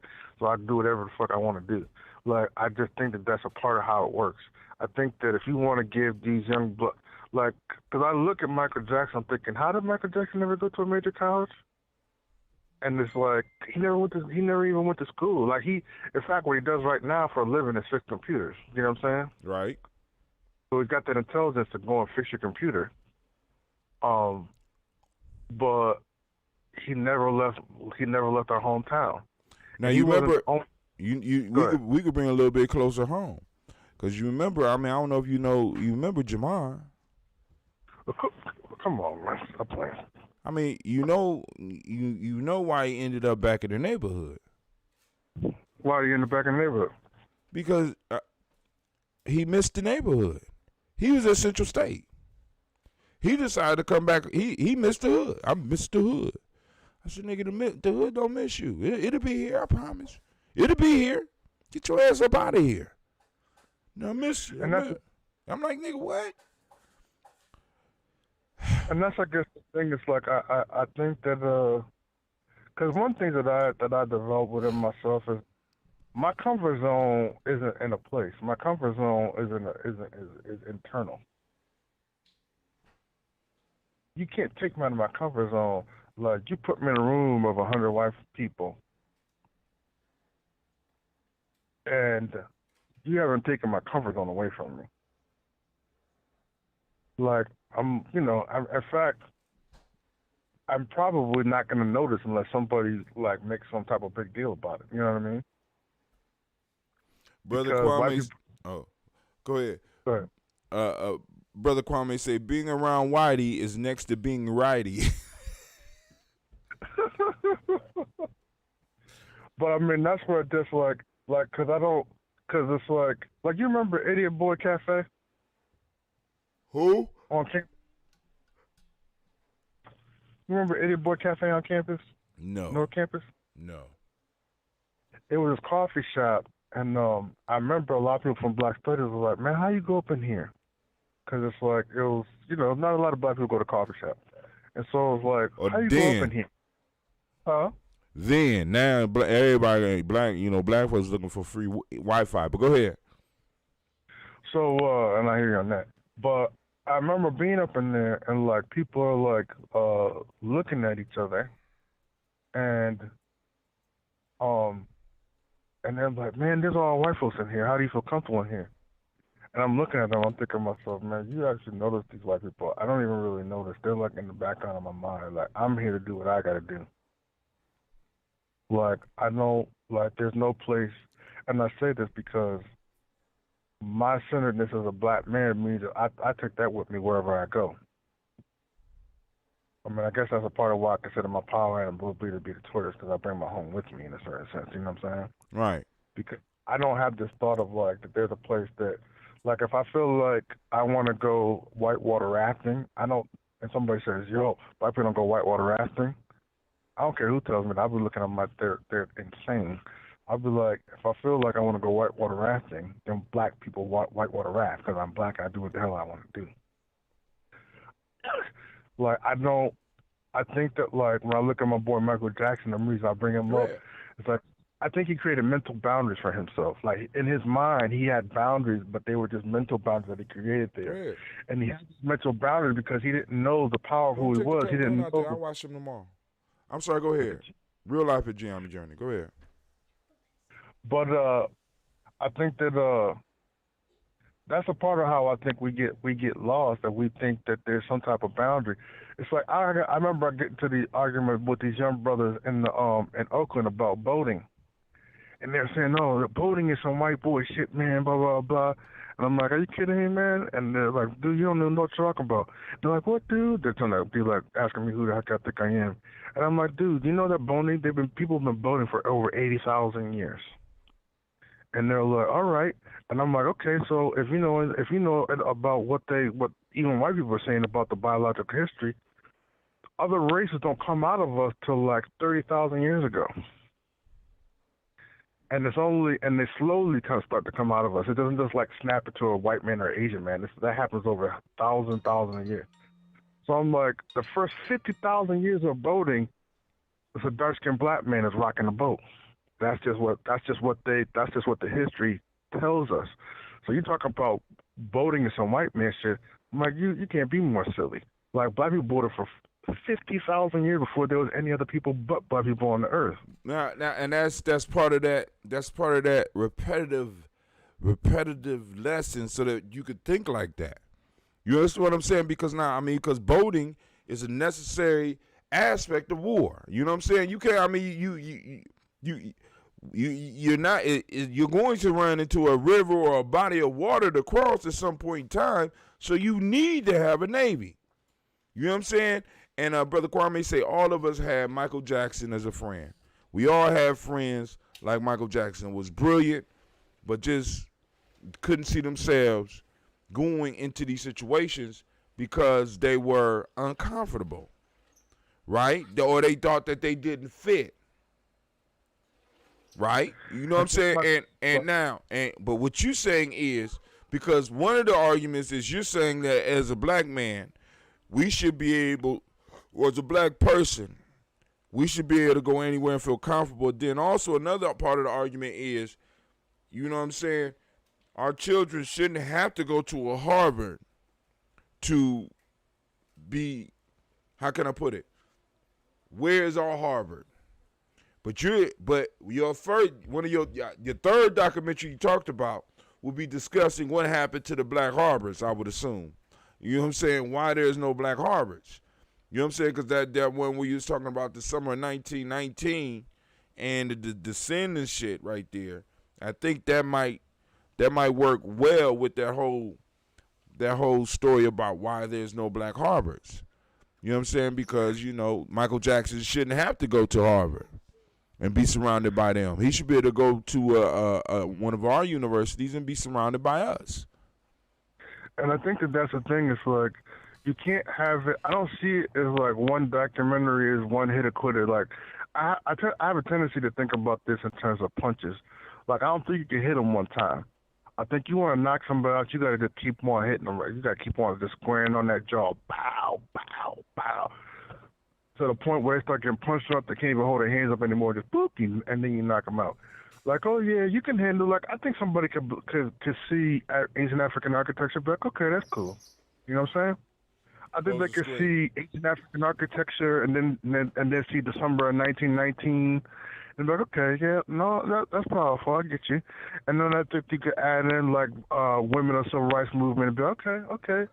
Now, when you add. Brother Kwame said perhaps intuitively he or they know that they would co-opt him or crush him Because you know that's what they do. I mean, that's the goal. If you go to one of those universities, we already know that's the goal. You know what I'm saying? Well, go ahead. Particularly, I had an opportunity. My mother got me into I had an opportunity to go to a school called South Kent when I was in grade school. And intuitively, I knew that I didn't want to go because it was like my mother told me, well, there's some black kids here. And I was like, oh, who are they? And it was like Ben Vereen's kids were going there. That was like some of the black kids that were going there. But it was like the kids are like diplomats and, you know, all this different type of stuff. And my sense was it was like one of those schools where you wear a suit every single day. Right. And it just, my sense, I felt like I would lose something of myself there. But this is a part of the fact that part of the reason why I would feel that is because in my own family, there was not a strong indoctrination. Like, because I could have gone to one of those schools, but it could have been a thing where my family, for example, makes sure that they come out and see me like once a week or once every other week. You know what I'm saying? Right. And maybe not mother all the time. Maybe sometimes it's my uncles. Maybe sometimes my cousin. But they also let them white people know at that school that, yeah, he got family and they going to always be around and they don't fuck around. You know what I'm saying? Like, if you just leave me up at the school by myself. Yeah, that's. And root me. Yeah, but what if my family's like, nigga, you need to go to the school, get these opportunities, get this high-level education, but don't worry because we're going to be around all the time and make sure that we got you so that you stay rooted. That could have definitely happened. You see what I'm saying? Well, yeah, but we have to learn in different kind of... Right, because your whole family would have had to been educated for that type of shit. You know what I'm saying? I mean, because... y'all ain't going to be coming in and out. Close it all the way, please. All right, but hey, Brother John, I got to go because I got another show that should have been started. But I want to thank you for joining us. Like I said, if you want to stick around for the next show, or call back in about 5 minutes because I'm gonna shut down, run a commercial, and then come back and do this show. So family, y'all gonna be hearing about some of these projects. And we're going to work on helping Brother John fulfill some of these Gye-Nyame. Going to be a Gye-Nyame Journey Media production. We're going to be one of those production. We're going to get some production credits on this shit. And we're going to get this together.